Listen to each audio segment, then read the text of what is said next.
गंभीर दिख रही है। Bureau report, India news. उधर बड़ी खबर का रुख कर लेते हैं। बारिश में ही नगर निगम की पोल खुल गई है। बारिश में भीगता हुआ नगर निगम का कार्यालय, भोपाल से चौंकाने वाली खबर। बारिश से बेहाल दिखा नगर निगम का कार्यालय। निगम के आईएसबीटी कार्यालय में छत टपक रही है। सहायक आयुक्त के केबिन में भी पानी भरा था। नए मुख्यालय का हो रहा है इंतजार।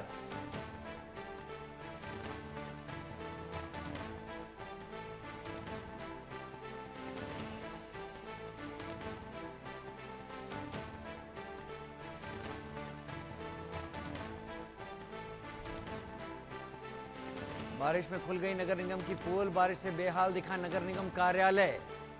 निगम के आईएसबीटी दफ्तर में पानी टपक रहा है। बारिश से बेहाल दिखा नगर निगम कार्यालय। तूफान शक्ति का असर दिखाई पड़ना शुरू हो गया है।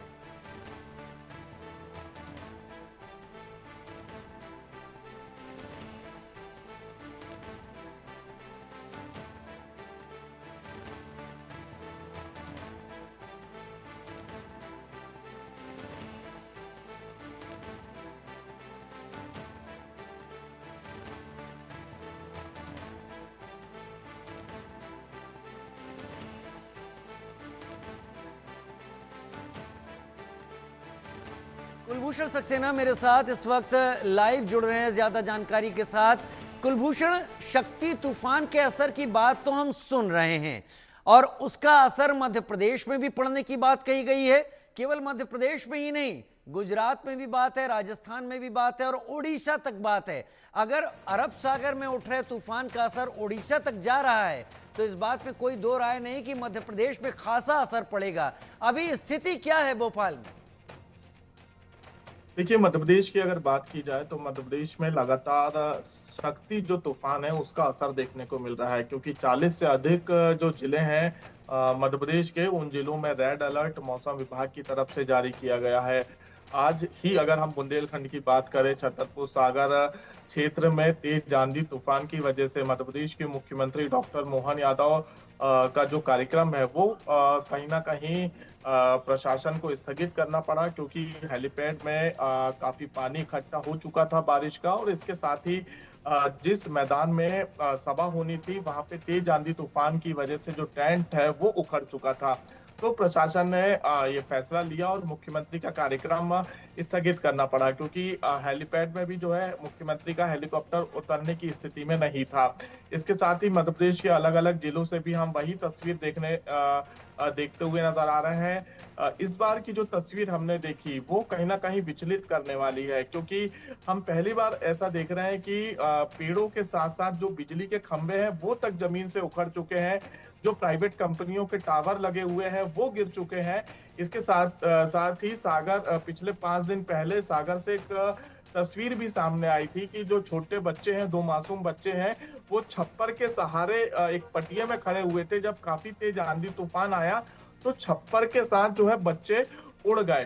तो इतना तेज जो है आंधी तूफान मध्य प्रदेश में देखने को मिल रहा है। हाई टेंशन जो बिजली के तार हैं वो टूटे हुए हैं। इसके साथ ही जो वंदे भारत ट्रेन है, भोपाल से 30 किलोमीटर की दूरी पर जब भोपाल से ये ट्रेन निकलती है तो रोड कंस्ट्रक्शन के काम में जब ब्रिज बनाया जाता है वो ब्रिज के जो सरिये हैं वो तक मुड़ जाते हैं। तो आप इस बात से अंदाजा लगा सकते हैं कि कितना तेज आंधी तूफान हो सकता है।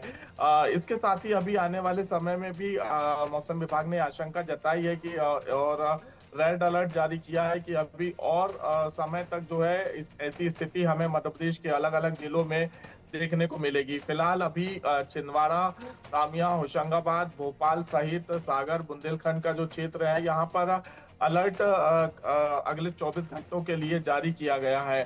पहली ही बारिश लगातार जो है पोल खोलती हुई नजर आ रही है।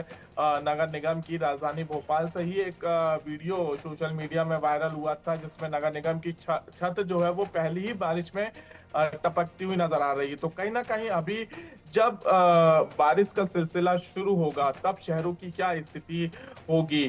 क्या वाकई में ये कहते हैं कि जो अधिकारी हैं या जो नेता हैं, जो नगर निगम के पार्षद है, महापौर है, वो सिर्फ सोते हुए नजर आते हैं और जब बारिश होती है तो उसके पहले वो मीडिया में दिखने के लिए और आम जनता को दिखाने के लिए जो है नदी नालों की सफाई करते हुए नजर आते हैं। तो इस तरह के वीडियो भी सोशल मीडिया पे देखने को मिल रहे हैं। लेकिन मौसम विभाग ने अगले 24 घंटे जो है बारिश को लेकर, तेज आंधी तूफान को लेकर रेड अलर्ट मध्य प्रदेश में जारी किया। मध्य प्रदेश में रेड अलर्ट जारी कर दिया है। मेरे साथ शाहिद अंसारी मेरे सहयोगी इस वक्त जुड़ गए हैं। शायद पिछले कई दिनों से लगातार मैं और आप किसी न किसी मुद्दे पर जुड़ रहे हैं और हम बात कर रहे हैं और मुंबई की तस्वीरें भी आप इस दौरान दिखा देते हैं। हमने कुछ दिन पहले ही देखा था, जब बारिश हुई तो मेट्रो स्टेशन में पानी भरा हुआ देखा। फिर आपने पुल के नजदीक से एक तस्वीर दिखाई जहां पर काफी पानी था। अभी शक्ति का असर कितना है मुंबई में?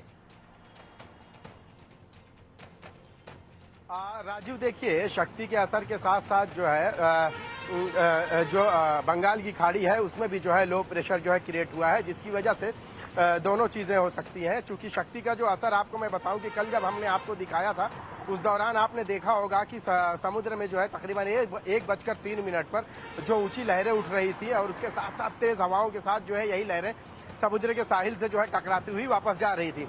हालांकि मौसम विभाग ने जो है महाराष्ट्र में और खासकर जो है महाराष्ट्र के तटवर्ती क्षेत्रों को पूरी तरह से अभी भी अलर्ट जारी कर रखा है।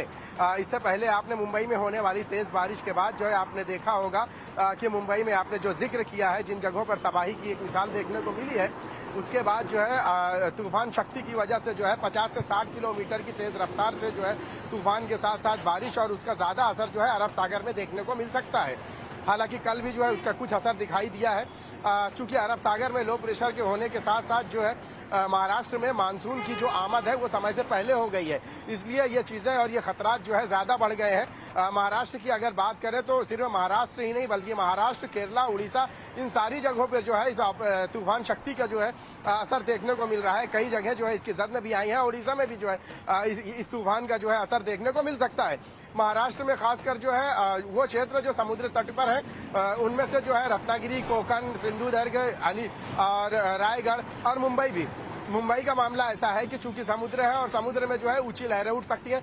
अब तक की आने वाले 24 घंटों की बात की जाए तो कल की अगर हम बात करें तो 10 से 12 फीट की जो लहरें हैं वो इसकी वजह से आ सकती है। तो इस लहरों को जो है मानसून की समय से पहले की आमद के नजर से नहीं बल्कि इस तूफान की नजर से हमें देखना होगा, क्योंकि जो लहरें आएंगी इनमें तेज रफ्तार लहरें रहेंगी, तेज हवाओं के साथ रहेंगी, जैसा कि कल देखने को मिला। आपको बताऊं कि मौसम विभाग ने इन चीजों को देखते हुए अभी भी ये कहा है कि हम महाराष्ट्र के उन हिस्सों को जो है अलर्ट पर रखे हुए हैं, साथ में मुंबई को भी। मौसम विभाग ने इससे पहले जो है मुंबई के कई इलाकों को रेड अलर्ट और येलो अलर्ट और ऑरेंज अलर्ट जारी किया था। अभी भी जो है मौसम विभाग ने उन सारे इलाकों को अलर्ट जारी किया है, क्योंकि संभव है कि जो तूफान शक्ति की वजह से जो है ये इलाके जो है उसकी जद में आए। तो चूंकि मानसून भी समय से पहले आ चुका है, यही वजह है कि मौसम विभाग ने अलर्ट जारी किया है। खासकर उन इलाकों को जो तटवर्ती इलाके हैं वहां पे लोगों को इस बात के लिए भी कहा है कि गैर जरूरी तरीके से तटवर्ती क्षेत्रों में ना जाएं। इसके साथ साथ ये भी कहा गया है कि जो कल की जो समुद्र में लहरें उठेंगी वो ज्यादा तेज और ज्यादा ऊंची होंगी और ज्यादा ऊंची के साथ साथ जो है ये तूफानी लहरें भी हो सकती हैं, क्योंकि तूफान जो स्पीड है वो बहुत ज्यादा है, बड़ी तेजी से आ रहा है। इसके साथ साथ सिर्फ यही नहीं कि महाराष्ट्र या मुंबई ही नहीं बल्कि केरला, महाराष्ट्र, उड़ीसा और उसके साथ साथ उसका असर मध्य प्रदेश में देखने को मिलेगा। जी राजीव, शायद आप क्योंकि आप बॉर्डर एरिया एक तरीके से माने भारत की समुद्री सीमा ज्यादा दूर नहीं है जहां आप खड़े हुए हैं, क्या अभी हवाओं का असर, तूफान शक्ति का असर आप देख पा रहे हैं? क्योंकि अभी एक चीज तो मैं समझ सकता हूं, शायद अभी बारिश नहीं हो रही है जैसे आप दिखाई पड़ रहे हैं, लेकिन क्या हवाएं उस तरीके से बदलनी शुरू हो गई है, तेजी आ गई है? जी राजीव, देखिए, आपने कहा कि बारिश नहीं हो रही है, लेकिन इन 3 दिनों के अगर मुंबई के मौसम का वो हाल देखें तो कैसा है कि कल हल्की अभी चूंकि ठीक है, अभी मौसम ठीक है, दिन में भी ठीक था, लेकिन कल की अगर मैं बात करूं तो कल भी आपने देखा धूप भी निकल आई थी। लेकिन शाम में जिस तरह से तेज बारिश हुई, उस 1 घंटे की बारिश में भी जो है मुंबई की कई जगह जो है जलथल हो गई। अच्छा, समुद्र के किनारे की बात करें तो वो जो तेज हवाएं थी वो इसी तूफान का जो है असर देखने को मिल रहा था। जो ऊंची लहरें उठ रही थी अरब सागर में, वो इसी तूफान के असर से असर की वजह से देखने को मिल रही थी। हालांकि शाम के बाद जो है 7 बजे चूंकि लो टाइड शुरू होता है, तो इस वजह से शाम में वो चीजें नहीं देख पाई। और अभी भी जो है एक तरह से उसी तरह से देख सकते हैं कि लो टाइड है, हवाएं तेज हैं, लेकिन जो है बारिश के आसार कम नजर आ रहे हैं। जी, बारिश के आसार इस वक्त कम नजर आ रहे हैं। कुलभूषण भी मेरे साथ इस वक्त जुड़े हुए हैं। कुलभूषण, क्या कुछ तैयारी की गई है, क्योंकि इम्पैक्ट तो आना तय है, और इम्पैक्ट अगर मध्य प्रदेश में ज्यादा आता है खेती को लेकर, क्योंकि एक बड़ी जमीन मध्य प्रदेश में खेती पर आधारित लोगों